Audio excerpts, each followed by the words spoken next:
रिक्षा आणि टॅक्सी चालकांना जुजबी मराठी शिकण्यासाठी सरकारकडून 1 वर्षाची मुदतवाढ, वर्षभर कारवाई होणार नाही. चालक संघटनांच्या भेटीनंतर मुख्यमंत्र्यांची घोषणा. फडणवीसांनी परिवहन मंत्री सरनाईक यांचा निर्णय फिरवला. मुदतवाढ दिली म्हणजे सर्व काही संपलं असं नाही. रिक्षा आणि टॅक्सी चालकांना जुजबी मराठीचं ज्ञान आवश्यक. अभियान सुरूच ठेवणार. पुन्हा मुदत मागितल्यास योग्य नाही. परिवहन मंत्री प्रताप सरनाईक यांच्याकडून स्पष्ट. सुप्रिया सुळेंच्या नावाचा उल्लेख अनावधानानं काँग्रेस नेते विजय वडेट्टीवार यांचा माफीनामा. सुळेंसह अनेक मराठा नेत्यांकडे ओबीसीचं प्रमाणपत्र. वडेट्टीवार यांनी केला होता आरोप.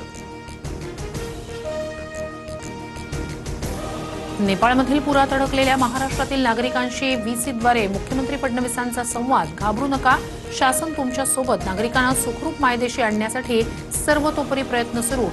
फडणवीसांकडून पर्यटकांना धीर. एमपीएससी पेपरफुटी प्रकरणात 5 लाखांचा व्यवहार. एमपीएससी कार्यालयात देवाणघेवाण झाल्याची तपासात माहिती समोर. सहाय्यक कक्ष अधिकाऱ्यांना प्रश्नसंच बेकायदेशीरपणे मिळवला. पेपरफुटीची इनसाइड स्टोरी TV9च्या हाती. प्रकाश सुर्वेंकडून आयोजित मराठी भाषा प्रशिक्षण प्रमाणपत्र वितरण कार्यक्रम वादात. भोजपुरी गाण्यांवर महिलांना नाचवलं. अखिल चित्रे यांची टीका. छत्रपती शिवरायांच्या मूर्तीसमोर अश्लील गाण्यांवर नृत्य झाल्याचा आरोप.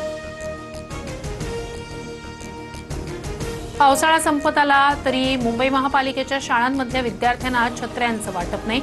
युद्धामुळे छत्री देऊ शकलो नाही. प्रशासनाचं अजब स्पष्टीकरण. प्रकरणी कंत्राटदाराला जबाबदार धरत कारवाई करण्याचा शिक्षण समिती अध्यक्षांचा इशारा.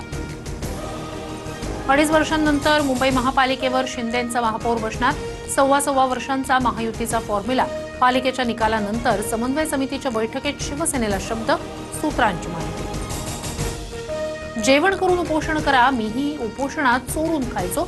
आदिवासी विद्यार्थ्यांच्या आंदोलनाची मंत्री नरहरी झिरवाळ यांच्याकडून किल्ली. हा विद्यार्थ्यांचा अपमान. वाचाळ मंत्री म्हणत अंबादास दानवे यांची झिरवाळांवर टीका.